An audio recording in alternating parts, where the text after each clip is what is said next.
This is Russia's new next-gen nuclear submarine. The last line of defense for Russia against NATO participation in Ukraine is nuclear weapons. An ambitious new ballistic missile submarine has been unveiled as its significance is emphasized.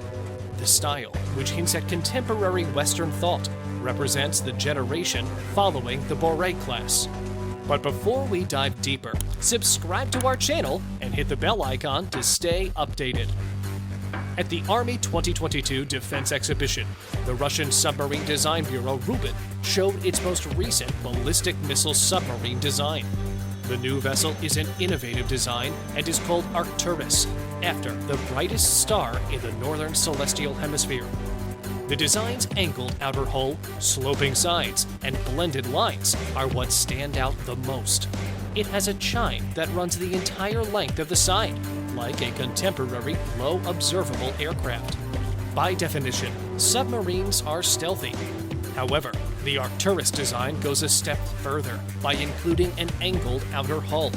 This is consistent with comparable concepts used in other nations to deflect incoming active sonar. This reminds of the Type 212CD, a German design that is being produced for Germany and Norway.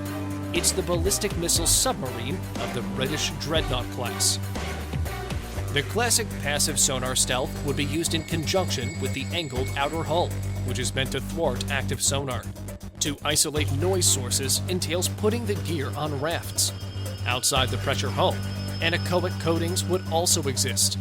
Complex Russian anechoic coatings are widely utilized on their submarines. 12 missile silos are on the submarine. These can accommodate nuclear-tipped ballistic missiles, which seem to be the main purpose. However, one of the tubes has a launch and retrieval system for a medium-sized AUV, or autonomous underwater vehicle, on the show. This suggests a capacity for multiple roles. Compared to current ballistic missile submarines, or SSBNs, 12 tubes is a smaller number, but other submarine manufacturers are moving in the same direction. The number of missiles needed to guarantee unacceptably high losses for an opponent decreases as missiles get more powerful. The cost to produce and sustain the missiles is also exorbitant. 2, perhaps 3 specialized AUVs are carried, which is a novel feature not seen in earlier versions. At the stern, 3 sizable free-floating hangars are seen for surrogate V AUVs. These auxiliary unmanned vehicles are intended to work alongside the Arcturus submarine. Previous Rubin AUV prototypes that go by the name Surrogate have been created as training aids and ruses. These are said to be able to imitate the signatures of other submarines. Surrogate V, however, appears to be a drone for anti-submarine warfare. It has a pump jet propeller and a reasonably large conformal sonar array, both of which indicate fast underwater speeds. It also has a non-acoustic submarine detecting system called SOX, or System Obnażenia Kilwaternowo Śleda. This sniffs the radiation and chemicals a submarine leaves behind to assist track it. For this, comparable systems are employed by both Russia and Britain. It is implied from the presence of SOX that the AUV is designed for anti-submarine warfare. The E. Amour design was another new model that was on show. This little submarine has X rudders instead of a typical sail. The exterior is grafted with flank sonar arrays, suggesting a single-hull design akin to the Lada Amour class designs currently in use. There are 4 torpedo tubes carried. Impressive submarine construction has a long history at Rubin. The Typhoon class, which is still the largest sub ever built, was created by them. The Borei class, which is taking the place of all earlier ballistic missile submarines, is doing the same. It follows that their ambitious and forward-thinking design concepts are not surprising. But it appears unlikely that Arcturus will be constructed. The design is not a project that has been approved. Otherwise, it would have a project number. Additionally, the current state of the Russian economy and the significant delays in the production of current submarines do not augur well for it. However, the design is intriguing on its own. Additionally, it demonstrates the way Russian submarine designers think. Future ideas that might actually make it into the water may be hinted at. The Russian submarine industry will make every effort to stay up with the West, if not in steel, then at least on paper.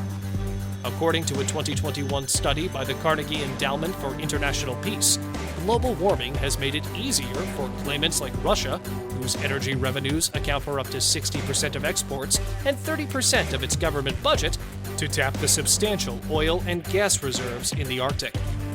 The article points out that this income is crucial for maintaining Russian President Vladimir Putin's position in office, since it could be used as emergency money in the event of political or economic unrest, and to upgrade the Russian military.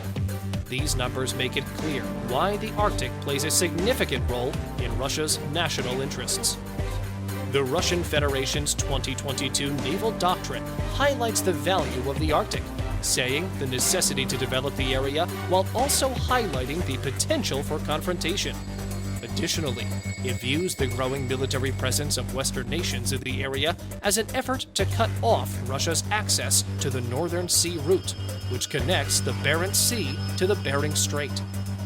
According to the Carnegie Report, from a military perspective, Russia's top priority in the Arctic is to safeguard its SSBNs on the Kola Peninsula from NATO attack, in keeping with its bastion policy that intends to establish safe havens for its SSBNs. The protection of Russia's submarine-based nuclear deterrent is provided by a multi-layered defense system that includes surface warships, coastal missile batteries, land-based aircraft, nuclear assault submarines, and conventional attack submarines. The article also states that in case of a major confrontation, Russia wants to maintain its ability to operate on NATO's eastern flank. It mentions that the Barents, Norwegian, and Atlantic Oceans can all be reached directly by Russia's northern fleet. Any prospective battle with NATO would likely be decided by its ability to operate in those regions.